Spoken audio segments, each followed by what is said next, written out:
Welcome to Long Story Short, a podcast where two financial advisors, one rooted in financial planning, the other in investment strategy, break down the questions we're actually hearing from our clients.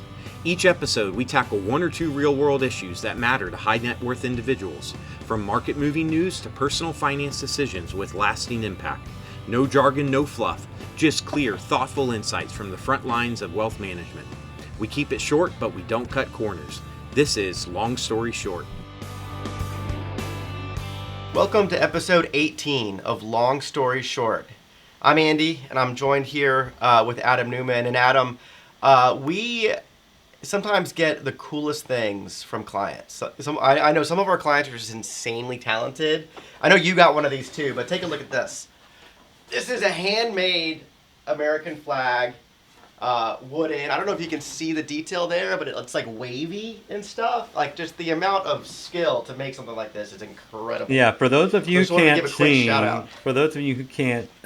see what Andy's holding up. Yeah, podcasting's a visual medium. This is just some pretty awesome woodworking, and when we talk about, hobbies and, kind of a good life doesn't plan itself as our mantra at Bernie Wealth, whether it's in retirement or while you're working.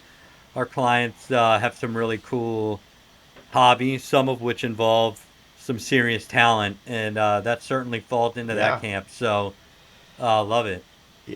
Yeah, I've had clients send like photographs and artwork and all sorts of stuff. I just think it's really cool to see what people are doing with their time. Yeah. I've got a client who's like a surgeon, and he shadows in a rock band, which is a pretty cool combination. I'm biased towards the music things, but say, you got to get him on your next EP. Yeah, he's probably too good for us, but always love learning about what everybody's doing, even behind the noise of a typical year in our day to day. So we are, as you said, Andy, we started doing this a few months ago, and a lot of our conversations have revolved around various topics: financial planning, whether it's behavioral finance, tax planning. We do discuss the markets, and we try to take a pulse of client questions and feedback that we're getting. And this is October 14th on a Tuesday.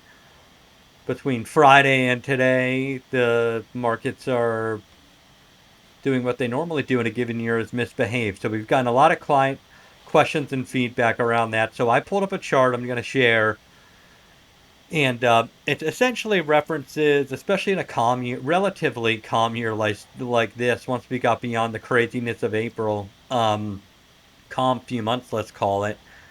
Like, how many times during a typical year do you see 1% sell-offs in the S&P in a given day? What would your guess be? So this is number of times on average in a year, number of trading days on average in a year, the S&P falls by at least 1%. Yeah, so like in a year, like how often, how regular is that 1% decline? I don't know. Are there 10 of those days a year? 31. Going back since 1990, the average number of times in a year the S&P falls by 1% or more is 31. So that's a lot of days. That's almost every other week, right? Once every other week. It's almost, every week. It depends on which way you want to look at it. And these are normally clustered together, and it's never just like a clean 1%. As we say all the time, you can expect in a given year for there to be, on average, a 10 to 12% sell-off at some point during even a great calendar year of trading. And even with this year being a stellar year, still up double digits through October, we had pretty much a bear market in April, if that's how you want to define it, with a 20% decline and a V-shaped recovery. Yeah, you get into what's the technical definition, right? Intraday? Does it have to be as of the close? Yeah, right? People get cute with that. It was close. Yeah, people get all kinds of cutesy with the market definitions. But average number is 31. This year so far, we've got 23. So we're actually above trend in terms of if you look at it from a positive scaling, we're below trend. And it's kind of just been a run of the mill year, even with the craziness. 2022 we had 63 1% down That just was such a that and that felt like such a grueling year, right? Because it wasn't like a big like short spike. We're so used to these like short spikes happening, right? That's what happened in April. That's what happened in 2020, right? I feel like we've kind of gotten used to that. But 2022, man, it was like 9 months. It felt it was like a of the grind market just down. grinding lower. Yep. Yeah. Yeah, it was a slow grind down. So we reference this in our sometimes, when we send out like letters to clients and we're in client meetings, we'll oftentimes reference data points like this as kind of like a reassurance that it sounds like things are exciting, but in reality, this is all within the context of a normal course of business as usual for the markets. And what I appreciate is when these bouts of volatility come up, and kind of an ever-growing chorus of people that like to make comparisons of how stock pickers are doing relative to the indices like the S&P 500. I think, Andy, you pulled up some interesting data on like stock picker performance, as they call it. So these are people that are Yeah. picking individual stocks trying to beat the market. What'd you learn? I'm a little surprised by this, but the number of stock pickers that were beating the S&P 500, I believe this was through the end of September. Yeah, as of September 30th, but it was only 22% were beating the S&P 500, How does which that is the compare to source there prior is years? Jeffries. Yeah, it bounces around a lot, right? I know that there's this like big push, from like index fund, like the Vanguards of the world, right? People push in low cost, cheap index funds because you just invest in market beta and call it a day is kind of the argument. And to harken back to one of our earlier episodes, I think that's a little bit recency bias, a little bit performance chasing, because the fact of the matter is when you have a market cap weighted index and you have the very largest stocks in that index doing well, it is going to be hard to beat the market, from a stock picking standpoint. But just as recently as like 60% of stock pickers were beating the S&P 500. Now it's 22%. So it kind of looks a little bit like, an EKG, right? Where it's like measuring your heartbeat. It Right. just kind of goes up and down, up and down, up and down. So in a year like 2022, when it was, I mean, that actually makes sense because if you look at the composition now of the S&P 500, let's call that the most widely referenced index out there. Mm-hmm. The composition of that is what, like, you're essentially almost half of that is in 10 stocks. That's still, I Yeah. mean, right? Like, you're making Yeah. It's a lot of market people concentration. acquaint index investing with a large number of holdings, significant diversification. I don't want to use the word safety because we're talking about risk and equity investing, but like they think of it at this broad basket that represents this very large volume of holdings, and indexes and the way that they are weighted and composed over time does change. And today, you're really investing, pretty much half of what you allocate to the S&P into 10 companies out of thousands and thousands globally. And so that actually makes sense when you said there, Andy, because back in 2022, those big cap tech stocks sold off 50 to 70%, right, depending on which Yeah. one you're referencing. And this year, the last couple of years, they're still grinding higher. So So it is I interesting. think I think picking stocks is like interesting, right? Because like that word stock pickers kind of just implies that you're just kind of like reaching into the box and just sort of like randomly selecting whatever you Right. want. But I think most and there is that, right? Like there are some people who are just sort of like reading Wall Street Journal articles and using that to pick stocks, which is probably not a very good process, right? Because if something's already being written about in the financial media, probably already priced in. Those expectations are probably already priced in. Yeah. So you want to make sure that you have some sort of systematic process for this. And I think the really really interesting thing about this is I almost feel like because I'm looking at this chart, it goes back to '99, and I almost feel like our process that we use is like inversely correlated with what I'm seeing here. Right? I look back to '99 and 2000, and it's like everyone was doing a great job of stock picking. Everything was beating the market. And I know we struggled in the late '90s as far as performance goes, but then in the early 2000s, I'm looking at this chart and we're back down to like 20% of stock pickers beating the market, and I'm like, oh, I remember that being a really good time for the firm. So it's just funny how this can go. I think it's really important if you're evaluating anyone who is trying to pick stocks and add value in that way, that they have a process and there's some sort of a system in place. And you just have to know that system's not always going to work. But you want to make sure that there's at least some consistency and thought in going in there. Like, you don't want the stock picker who's just going to be chasing meme stocks because they were doing well in 2021 and then switching over to value stocks because they did well the past year, right? Because then they're always going to be a step behind. You want to make sure that if you are going to play the game and pick stocks, that you're doing it consistently and it's well thought out, kind of in advance, right? I think having a system is really the most important piece to that. Yeah, that's a really good point. And it always irks me with like very broad generalizations in the world of investing and what we do.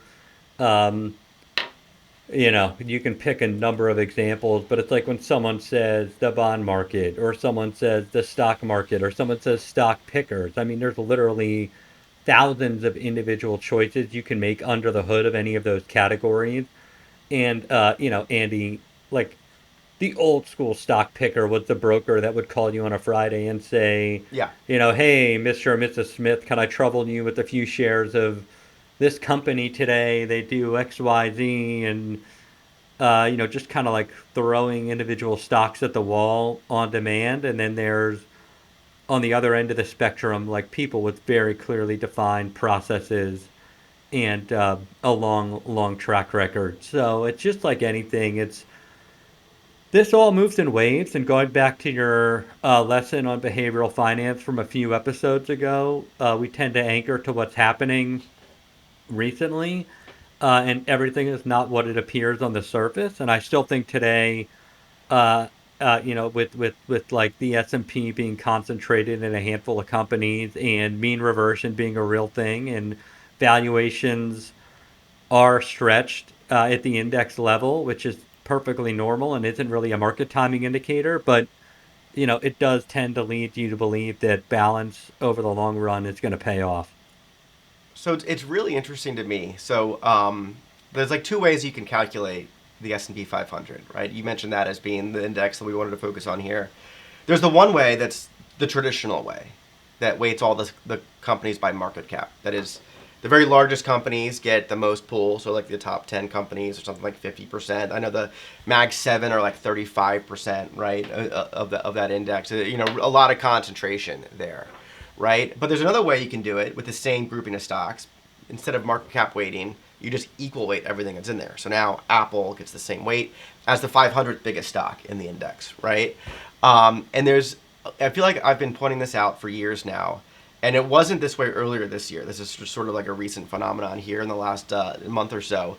But the market cap weighted version of the S&P 500 is up 14.3% as of Monday's close. So that's the 13th of October. This episode is going to come out on Friday. So that's Monday of this week, right? Do you know what the equal weight version is running this year? You said the cap weighted version is up 14%. 14.3. As of Monday's close. As of Monday's close. The equal weight version up 11? 8.3%. It's like we're kind of back in this, the mega caps are really pulling the index significantly further. So keep in mind, like, these are the same 500 stocks that are, in the equal weight version versus the market cap weight version of this index. Right. Exact same stocks. But that's a huge, it's like a 6 percentage point differential, right, year to date, just based on how you weight these companies. It's crazy to see that. And as a stock picker, you have to choose which of those. I mean, I'm not even going to restrict the universe to 500 because there's thousands of publicly traded companies you have available to invest in. But let's say for purposes, 500 stocks is this stock picker's universe. Mm-hmm. You've got to pick amongst those 500, and then you've got to choose not only which ones you want, but how to weight them. So a lot of decisions to be made, and process is key. Process is key. So, the other thing when I look at the valuations, like you mentioned valuations, right? Like, we've seen really strong returns. Like we know the S&P was up over 20% in 2023, same in 2024. trending really nicely here in 2025. And whenever you see like multiple really strong years of the market kind of tied together, you start to hear people get worried about just, can it continue? Is this a top? Right? And I know we've talked about how the stock market should be making all-time highs, but I think this is something that we've noticed, or at least I've noticed, I don't know about you, in my client calls, is people are just a little bit concerned about the direction of stocks from here, based kind of on vibes, right?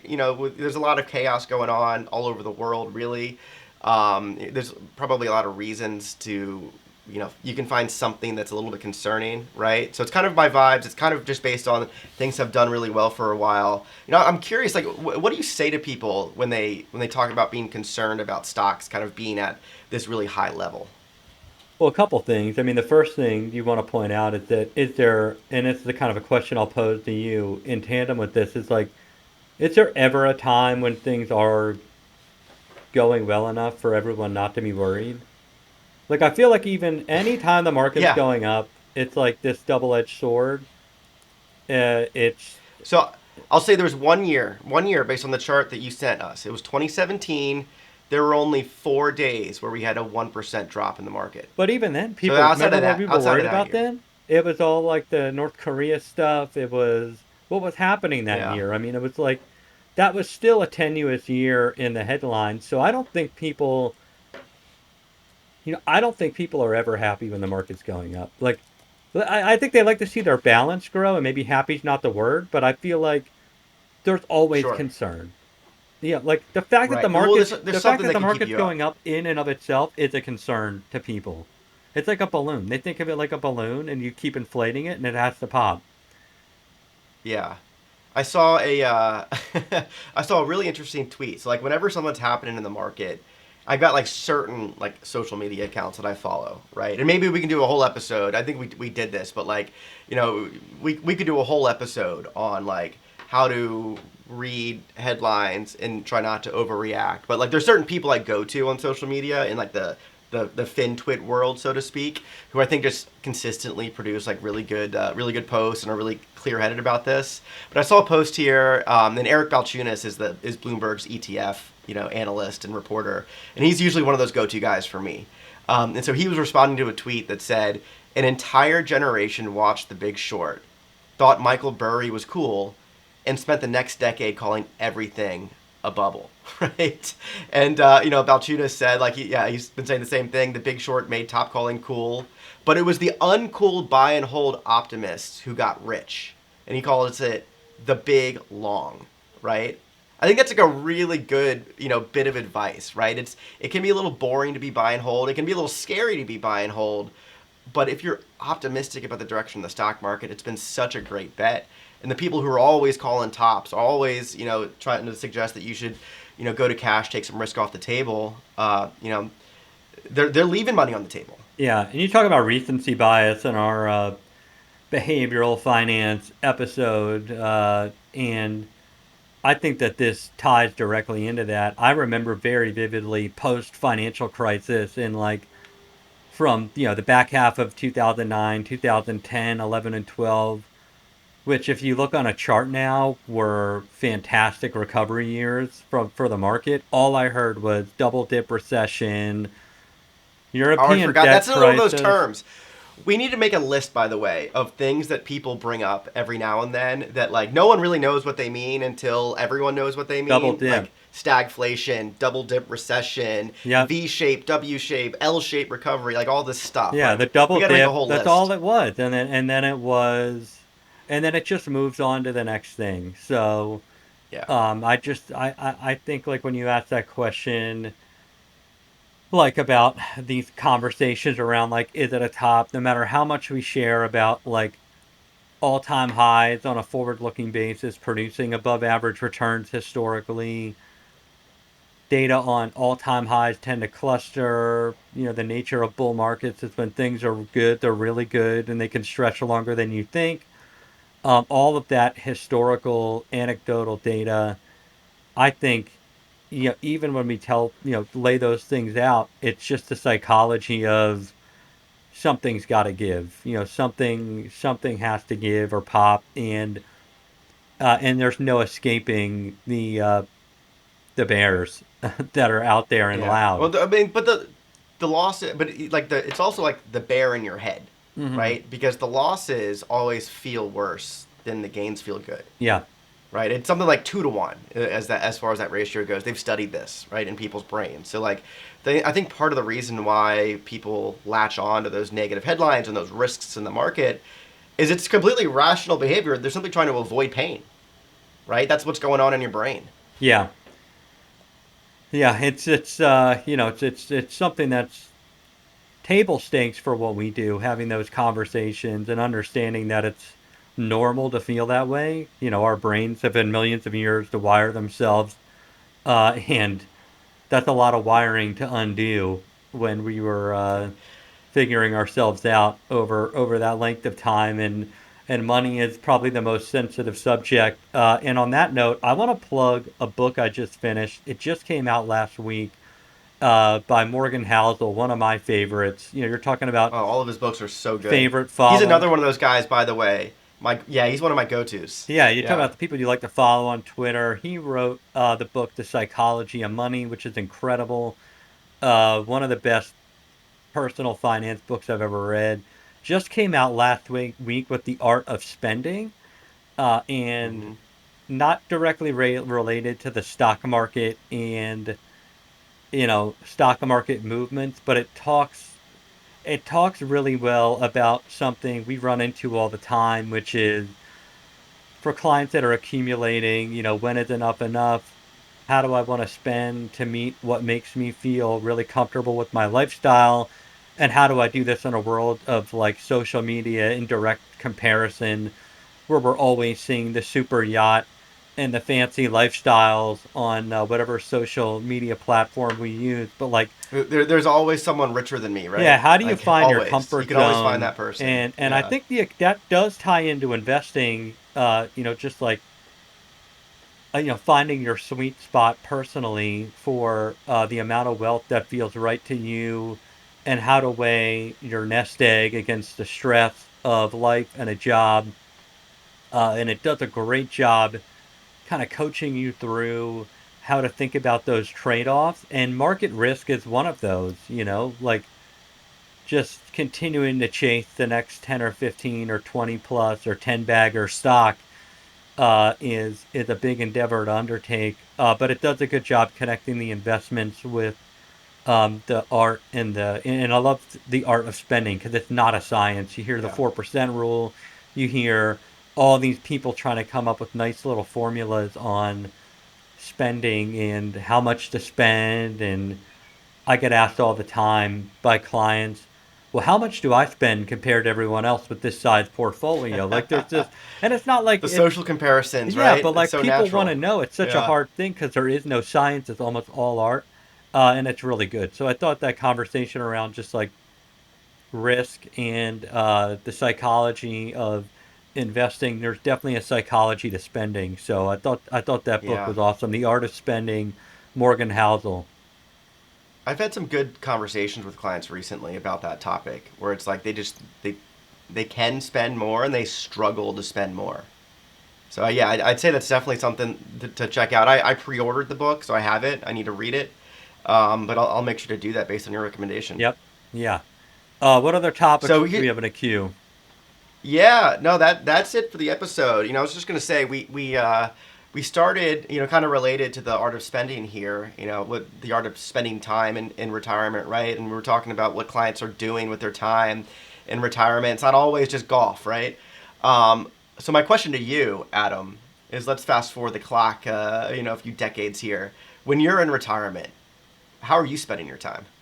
Well, right now I personally defy the concept of retirement. I want to do the Jack Burney, our founder and namesake, and stay engaged in this until I'm well into my 90s, God willing, right? Like, That uh, is the Bernie way. That is the that Bernie is the way. Bernie Yeah. way. I'm really passionate about all of this and the fact that it's one big puzzle. But knowing that that's probably not going to be the reality for a number of reasons, I'm diving into music. I'm making some form of music well into the later stages of my life. And at least I'm anchored to Yeah. that for now, and we'll see how that changes. What about you?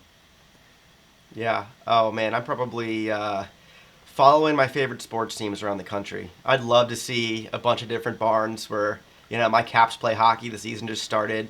I won't get into my feud with YouTube TV for dropping the RSN that carries the game. Won't bore everyone here, but I'd love to go like catch a game in Toronto and Montreal and some of these Okay. really cool venues. Nice and So yeah, active. for me, I'm just a yeah. I want. Oh yeah, and on that, like probably go explore some national parks and things like that. Do some crazy hikes.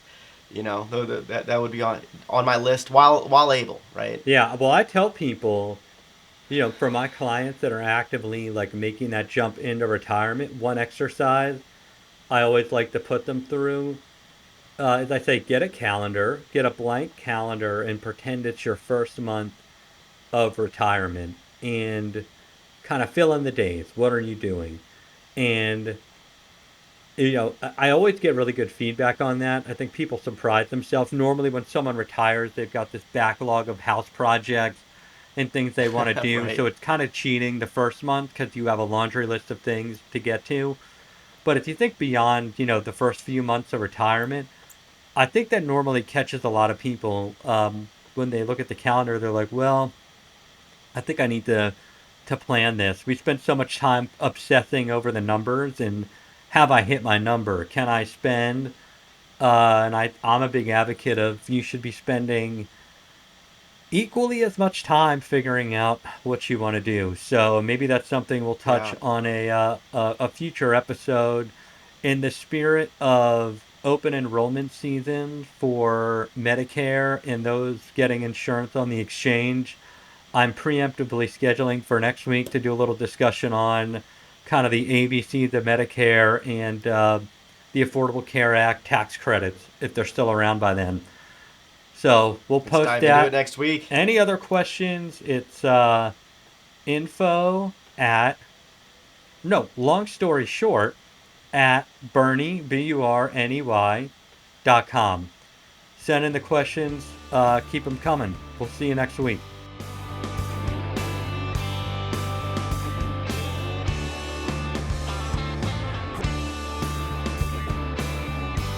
This podcast featured Adam Newman and Amy Pratt of Bernie Wealth Management, which is a division of the Bernie Company, an investment advisory firm. Adam is managing partner and is chartered financial analyst, certified financial planner, master of taxation, and retirement income certified professional. And Andy is senior partner and director of investment strategy and is a chartered financial analyst and chartered alternative investment analyst. Long Story Short involves general discussions of a broad range of current financial topics related to financial planning, taxes, investment, and retirement. This content is for informational educational purposes only and is not intended as personalized investment advice or recommendation. It does not take into account your financial situation. You'll need to consult with a qualified financial advisor or professional who is familiar with your specific circumstances. Investing involves risks, and past performance is not indicative of future results. The Bernie Company is an SEC registered investment advisor. Registration with the SEC or any state securities authority does not apply to the Bernie Company or any of its principals or employees, possesses a particular level of skill or training in the investment advisory business or any other business. Bernie Company does not provide legal, tax, or accounting advice, but offers it through third parties. Before making any financial decisions, clients should consult their legal and/or tax advisors.